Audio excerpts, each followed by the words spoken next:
नमस्कार दोस्तों, कविता Yadav YouTube channel पर आप सभी का स्वागत है। संपूर्ण हिंदी विषय की तैयारी को आगे बढ़ाते हुए आज की क्लास में हम करेंगे हिंदी साहित्य के इतिहास, भाषा विज्ञान व काव्य शास्त्र संबंधी पिछली परीक्षाओं में पूछे गए प्रश्न, जो कि हम आज वन लाइनर प्रश्नों के माध्यम से करने की कोशिश करेंगे, जो आपकी परीक्षाओं के लिए काफी मददगार रहेंगे। किसी भी स्टेट के अंतर्गत होने वाली टीजीटी, पीजीटी हिंदी संबंधी परीक्षा हो या कोई अदर परीक्षा हो, जिसमें भी हिंदी साहित्य, भाषा विज्ञान व काव्य शास्त्र संबंधी प्रश्न पूछे जाते हैं, सभी विद्यार्थियों के लिए ये क्लास काफी मददगार रहेगी, क्योंकि इन्हीं तथ्यों में से, इन्हीं प्रश्नों में से प्रश्नों को घुमा फिरा कर पूछा जाएगा।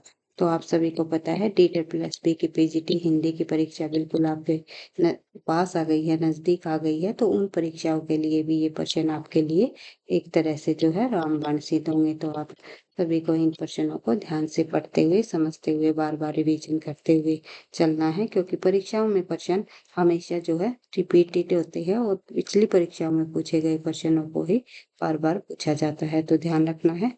प्रश्न नंबर 1 से हम शुरुआत कर लेते हैं। प्रश्न नंबर 1 दिया गया है कि ब्रज भाषा कन्नौजी, बुंदेली और मगही, इनमें से पश्चिमी हिंदी की बोली नहीं है। तो इनमें से पश्चिमी हिंदी की बोली के अंतर्गत कौन सी बोली नहीं आती है? आप सभी को पता है, जो मगही है ये बिहारी हिंदी की बोली है। पश्चिमी हिंदी के अंतर्गत आने वाली ब्रजभाषा, कन्नौजी, बुंदेली, खड़ी बोली, ये सभी पश्चिमी हिंदी के अंतर्गत बोली जाने वाली बोलियां हैं। और आपको ध्यान रखना है, पूर्वी हिंदी की भी ये कई बार पूछ ली जाती है, जिसमें अवधी, बघेली और छत्तीसगढ़ी, ये 3 बोलियां बोली जाती हैं पूर्वी हिंदी के अंतर्गत। तो इस यहाँ से एक प्रश्न अवश्य परीक्षाओं में पूछा जाता है। आगे बढ़ते हैं, प्रश्न नंबर 2 देख लेते हैं। प्रश्न नंबर 2 में दिया गया है कि सिद्ध साहित्य के अंतर्गत 84 सिद्धों की वे साहित्यिक रचनाएं आती है, जो कौन किस प्रकार की रचनाएं आती है सिद्ध साहित्य के अंतर्गत 84 सिद्धों की साहित्यिक रचनाएं? तो आपको ध्यान रखना है, तत्कालीन लोक भाषा हिंदी में लिखी गई रचनाएं आती है। आगे बढ़ते हैं, देख लेते हैं नेक्स्ट क्वेश्चन। नेक्स्ट क्वेश्चन दिया गया है, कबीर के निर्गुण पंथ का आधार भारतीय वेदांत और सूफियों का प्रेम तत्व है। यह विचार किसका है? कबीर के निर्गुण पंथ का आधार भारतीय वेदांत और सूफियों का प्रेम तत्व बताया है आचार्य रामचंद्र शुक्ल ने। ये कथन पूछ लिया जाए तो शुक्ल जी का ये कथन है कबीर के संबंध में। आगे बढ़ते हैं, केवल प्रेम लक्षणा भक्ति का आधार ग्रहण करने के कारण कृष्ण भक्ति शाखा में अश्लील विलासता की प्रवृत्ति जागृत हुई।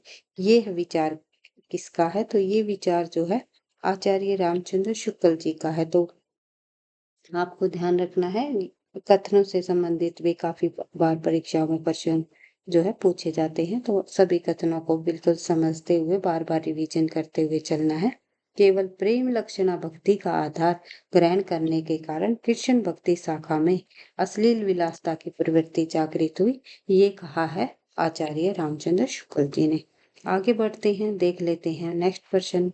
नेक्स्ट क्वेश्चन है हमारा, प्राणचंद चौहान का संबंध है। प्राणचंद चौहान का जो संबंध है वो है राम भक्ति शाखा से। राम भक्ति शाखा से रहा है प्राणचंद चौहान का संबंध। आगे दिया गया है प्रश्न, भंवर गीत रचना है। तो भंवर गीत रचना आप सभी को पता है, ये नंददास जी की है। राजनीतिक रूप से रीतिकाल मुगल काल के विभव के चरमोत्कर्ष के बाद उत्तरोत्तर ह्रास और पतन का युग। तो ये रीतिकाल के संबंध में बताया गया है कि राजनीति रूप से रीतिकाल जो है किस प्रकार का काल रहा है। तो आपको पता ही है, मुगल काल के वैभव के चरमोत्कर्ष के बाद जो है उत्तरोत्तर ह्रास और पतन का युग माना जाता है। आगे बढ़ते हैं, नेक्स्ट क्वेश्चन हम देख लेते हैं, प्रेम संपत्ति लता, श्यामा सरोजनी, प्रेम प्रलाप में जो ठाकुर जगमोहन सिंह की रचना नहीं है, इनमें से जो है कौन सी रचना ठाकुर जगमोहन की नहीं है? प्रेम संपत्ति लता भी ठाकुर जगमोहन जी की रचना है, श्यामा लता भी ठाकुर जगमोहन जी की रचना है, और श्यामा सरोजनी भी ठाकुर जगमोहन जी की रचना है। लेकिन प्रेम प्रलाप जो है ठाकुर जगमोहन जी की रचना नहीं है। प्रेम प्रलाप जो रचना है, ये रचना जो है इसकी है, आपको पता है, भारतेंदु हरिश्चंद्र जी की है, जो कि कब लिखी थी? 1967। इसका समय हो जाएगा। सभी तथ्यों को आपको बार बार रिवाइज कर लेना है ताकि याद रहे। प्रेम मल्लिका, प्रेम सरोवर, ये सभी रचनाएं जो है भारतेंदु हरिश्चंद्र जी द्वारा लिखी गई है। प्रेम तरंग आदि कई प्रेम से संबंधित जो है कई रचनाएं भारतेंदु हरिश्चंद्र जी ने लिखी है। और प्रेम प्रलाप भी भारतेंदु हरिश्चंद्र जी की है, जगमोहन जी की नहीं है। तो प्रेम संपत्ति लता है भाई, ये कला नहीं है, क्योंकि एनटीए नेट में एक बार जो है प्रेम संपत्ति कला रचना दे दी गई थी जगमोहन जी की। तो प्रेम संपत्ति लता है ये। प्रेम संपत्ति लता, श्यामा लता, श्यामा सरोजनी, ये तीनों रचनाएं जो है जगमोहन जी की है। आगे बढ़ते हैं। नेक्स्ट क्वेश्चन हम देख लेते हैं। नेक्स्ट क्वेश्चन हमारा दिया दी गई है एक पंक्ति। बग्यान बसंत बसेरो कियो, बसिए ते ही त्यागी तपाहिना, दिन काम को तुल के जो बने, दिन बीच वियोग बुलाइना। तो इन पंक्तियों के रचनाकार जो है बद्री नारायण चौधरी प्रेमगंज जी हैं। आगे बढ़ते हैं। नेक्स्ट क्वेश्चन हम देख लेते हैं। आज रात इससे परदेसी चल कीजिए विश्राम यहीं, जो कुछ वस्तु कुटी में मेरे करो ग्रहण संकोच नहीं। तो ये पंक्तियां जो है श्रीधर पाठक जी की है। आगे बढ़ते हैं। आवारा मसीहा आधारित रचना, आवारा मसीहा आधारित है, किसके जीवन पर आधारित है ये शरत चंद्र के जीवन पर आधारित रचना है। और किसके द्वारा रचित है ये भी आपको बताना है। विष्णु प्रभाकर जी की रचना है, ये आपको ध्यान रखना है। आगे बढ़ते हैं तो देखते हैं नेक्स्ट क्वेश्चन। बर्बरता की पहली सीढ़ी से बर्बरता की अंतिम सीढ़ी तक युद्ध मनुष्य जाति का साथ देता आया है, यह कथन उद्धृत है। किस निबंध से लिया गया है? बर्बरता की पहली सीढ़ी से बर्बरता की अंतिम सीढ़ी तक युद्ध मनुष्य जाति का साथ देता आया है। तो ये कथन कहाँ है? युद्ध और नारी निबंध से लिया गया है। युद्ध और नारी निबंध जो है, ये निबंध आपको पता ही है किसका है? महादेवी वर्मा जी का। और ये निबंध जो है युद्ध और नारी निबंध, किस निबंध संग्रह में संकलित किया है? श्रृंखला की कड़ियां, श्रृंखला की कड़ियां में जो है इसको संग्रहित किया है। तो ये आपको ध्यान रखना है, सभी तथ्यों को ध्यान रखना है। आगे बढ़ते हैं तो देख लेते हैं। और महादेवी वर्मा जी ने इस पत्रिका का संपादन किया था, ये भी आप ध्यान रख सकते हो। चांद पत्रिका का महादेवी वर्मा ने संपादन किया। आगे बढ़ते हैं। नेक्स्ट क्वेश्चन हम देख लेते हैं।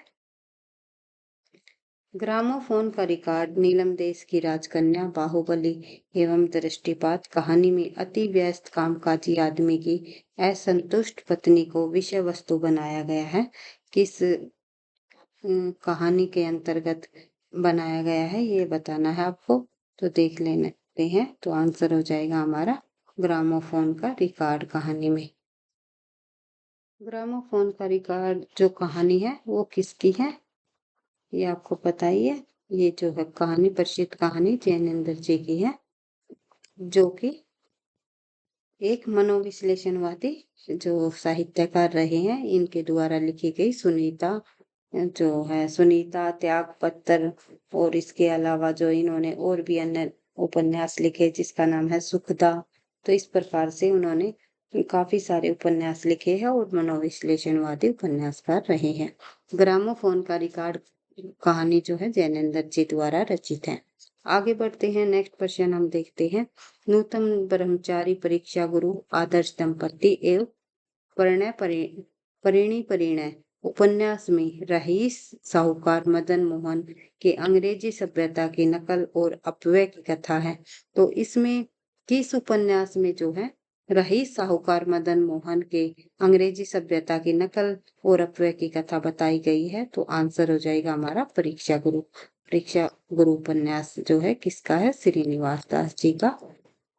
श्रीनिवास दास, जो कि आचार्य रामचंद्र शुक्ल ने हिंदी का जो है पहला मौलिक उपन्यास माना है। आगे बढ़ते हैं। नेक्स्ट क्वेश्चन हम देख लेते हैं। कल्याणी, परिणय, राज्यश्री, स्कंदगुप्त एवं चंद्रगुप्त में से प्रणदत्त पात्र है जयशंकर प्रसाद के नाटक का।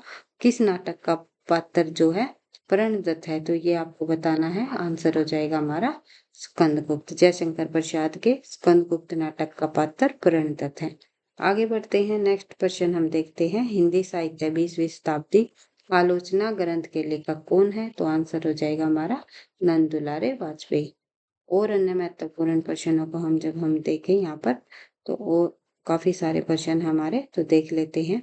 आचार्य भरत मुनि के अनुसार 10 उत्तर के व्याख्याता शंकु के सिद्धांत का नाम बताइए। भरत मुनि के अनुसार नहीं भैया, आचार्य भरत मुनि का जो रस सूत्र है, विभाव अनुभाव या विचारी संयोग आदानी प्रस्पत्ति, इसकी जो व्याख्या की है अन्य आचार्यों द्वारा, जैसे कि शंकुक ने, भट्टलोलट ने, भट्टनायक ने और अभिनव गुप्त ने 4 व्याख्याताएं हुए हैं। उन्होंने जो है रस सूत्र की व्याख्या की है, लेकिन यहाँ पर शंकुक के सिद्धांत का नाम पूछा है। आंसर हो जाएगा हमारा अनुमितिवाद। आगे बढ़ते हैं, देख लेते हैं next question. Principle of literary criticism, notes towards the definition of culture, practical criticism एवं कोलरिज ऑन इम्यूनाइजेशन, इनमें से आई.ए. रिचर्ड्स द्वारा लिखित नहीं है। तो ये जो रचनाएं दी गई है पाश्चात्य साहित्यकारों द्वारा रचित, तो इनमें से जो है रिचर्ड्स की रचना कौन सी नहीं है, ये पूछा हुआ है। तो notes towards the definition of culture, ये रचना जो है ये ग्रंथ रिचर्ड्स का नहीं है। और अन्य तीनों रचनाएं प्रिंसिपल ऑफ लिटरेरी क्रिटिसिज्म और जो है प्रैक्टिकल क्रिटिसिज्म और कोलरिज ऑन इम्यूनाइजेशन, ये सभी रचनाएं आई.ए. रिचर्ड्स द्वारा रचित है। Notes towards the definition of culture, तो इलियट जी की ये रचना है, पाश्चात्य विद्वान हुए हैं, आपको ध्यान रखना है। आगे बढ़ते हैं, नेक्स्ट क्वेश्चन हमारा है रीति मुक्त कविता की विशेषताएं। यह आंतरिक अनुभूतियों का काव्य है, यह मूलतः आत्म प्रधान और व्यक्तिगत है तथा यह सभी प्रकार की रूढ़ियों से मुक्त है। आगे बढ़ते हैं, देख लेते हैं नेक्स्ट क्वेश्चन। मीराबाई के पदों के में मुख्य है, मीराबाई के पदों में मुख्य क्या है, तो देख लेते हैं। अपूर्व भाव विह्वलता, आत्मसमर्पण व भगवद विहर की पीड़ा के उत्कृष्ट अभिव्यक्ति जो है मीराबाई के पदों में देखने को मिलती है। नेक्स्ट क्वेश्चन हमारा है खड़ी बोली शब्द का प्रयोग। खड़ी बोली शब्द का प्रयोग साहित्यिक हिंदी के अर्थ में होता है और दिल्ली मेरठ के आसपास के लोक बोली के अर्थ में होता है तथा खड़ी बोली का उद्भव शोरसेनी अपभ्रंश के उत्तरी रूप में हुआ, ये भी आपको ध्यान रखना है। आगे बढ़ते हैं, नेक्स्ट क्वेश्चन हम देखते हैं। रामधारी सिंह दिनकर का संबंध है एक कामात्मक की समस्या, पौराणिक प्रसंग में भारत चीन युद्ध का जो युगीन संदर्भ द्वारा युद्ध दर्शन। आगे बढ़ते हैं, तो देख लेते हैं। रामधारी सिंह दिनकर जी ने जो है कुरुक्षेत्र, उर्वशी जैसी कई महान मतलब काफी प्रसिद्ध रचनाएं लिखी हैं और राष्ट्र कवि माने जाते हैं। दिनकर जी जो है एक जो है अनिल जो है अनल कवि के रूप में भी प्रसिद्ध हुए हैं। आगे बढ़ते हैं, नेक्स्ट क्वेश्चन हमारा सचिनानंद हीरानंद वात्स्यायन आगे से संबंध है, तो आत्म चेतस बावरा हेरी व जापानी लोक कथा के रचनात्मक उपयोग। आगे बढ़ते हैं, तो देखते हैं नेक्स्ट क्वेश्चन। लहना सिंह पंडित बुद्धिराम अमीना व सुनंदा से प्रेमचंद की कहानियों के पात्र हैं।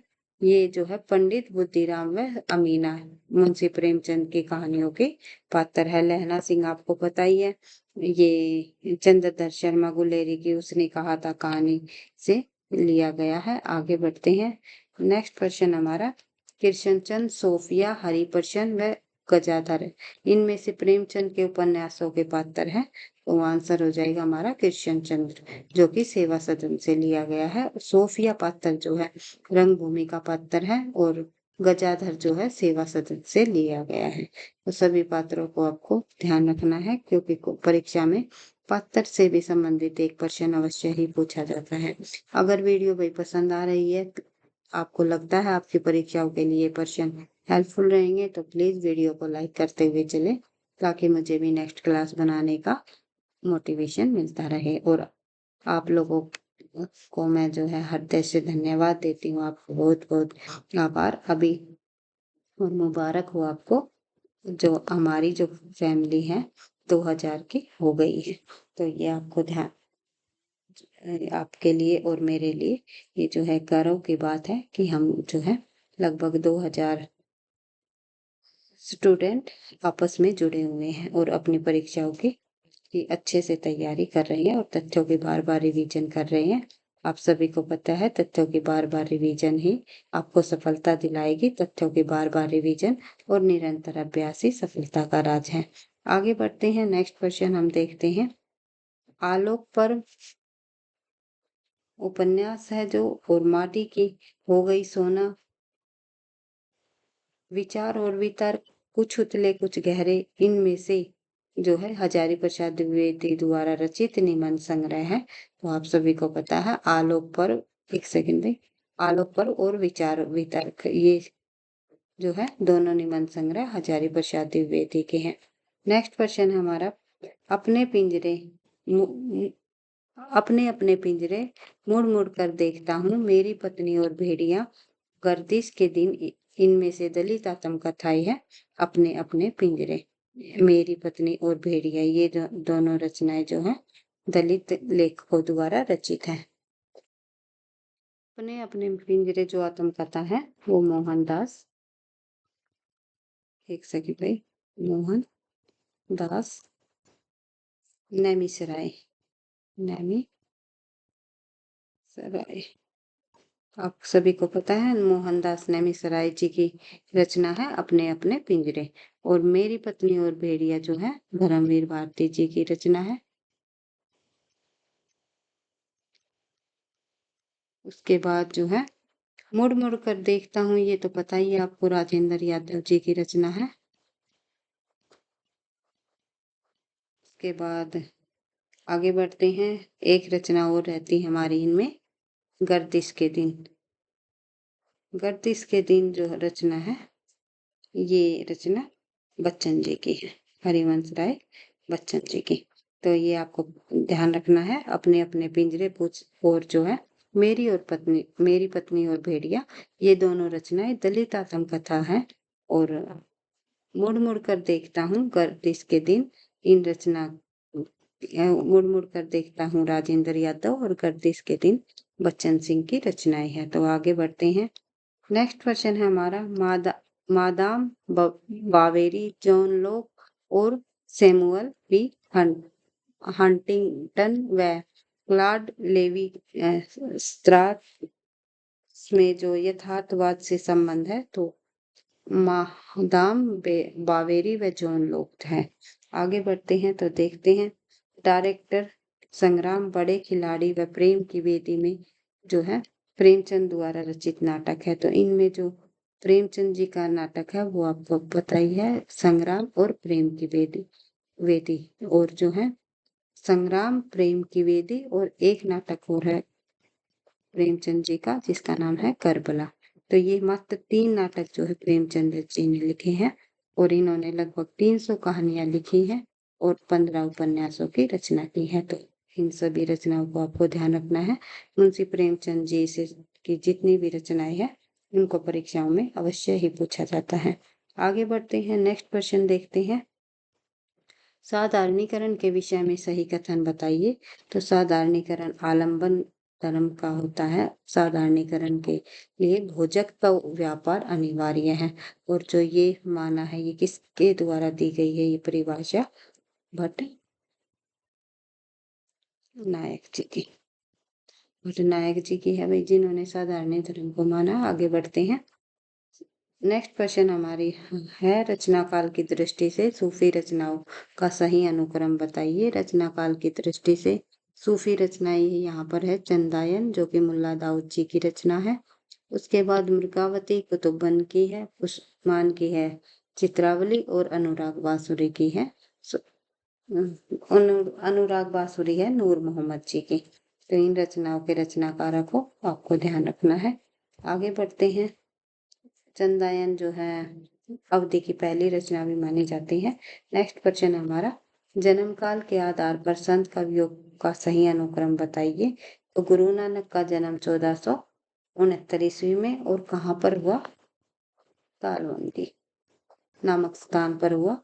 आगे बढ़ते हैं। दादू दयाल 1544, मलुकदास 1574 और सुंदरदास जो है 1596। मलुकदास जी का ये प्रसिद्ध काफी दोहा है। अजगर करे न चाकरी, तुलसी करे न काम, दास अजगर करे न चाकरी, पंछी करे न काम, दास मलका कह गए, सबके दाता राम। माफी चाहूंगी भाई। आगे बढ़ते हैं तो देख लेते हैं नेक्स्ट क्वेश्चन। जन्म के आधार पर रीति ग्रंथकारों का सही अनुक्रम बताइए।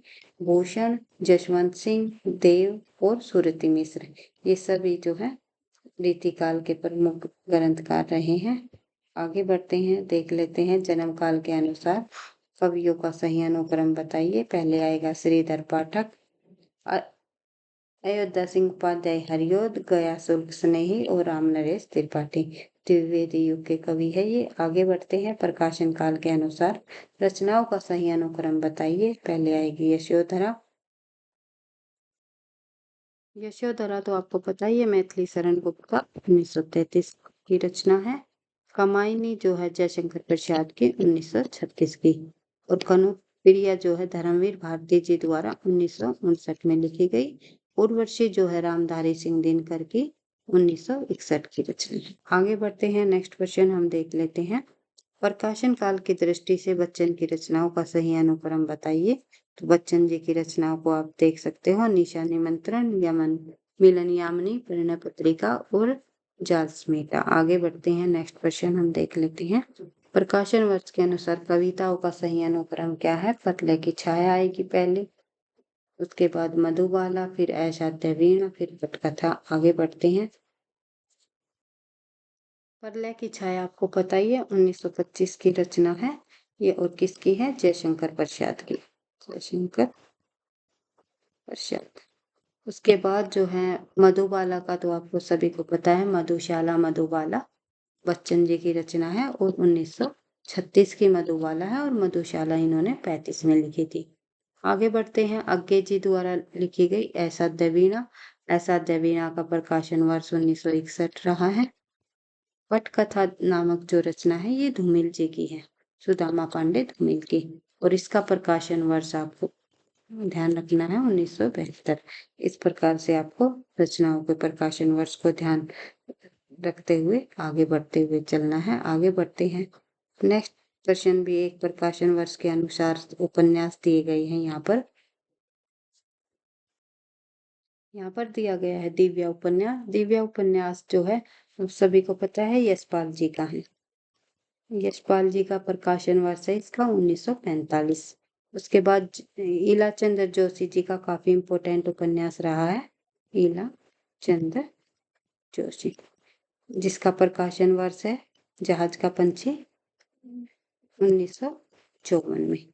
उसके बाद अमृत और विष तो आपको पता ही है, अमृतलाल नागर जी का, लाल नागर, इसका प्रकाशन वर्ष है 1966। अगला पहला पड़ाव जो यहाँ पर उपन्यास दिया गया है तो इसके लेखक कौन है? श्री लाल शुक्ल, और प्रकाशन वर्ष क्या रहा है इसका? 1987। आगे बढ़ते हैं, देखते हैं। आगे भी प्रकाशन वर्ष के अनुसार ही रचनाएं दी गई है। तो एक टोकरी भर मिट्टी, ये रचना किसकी है?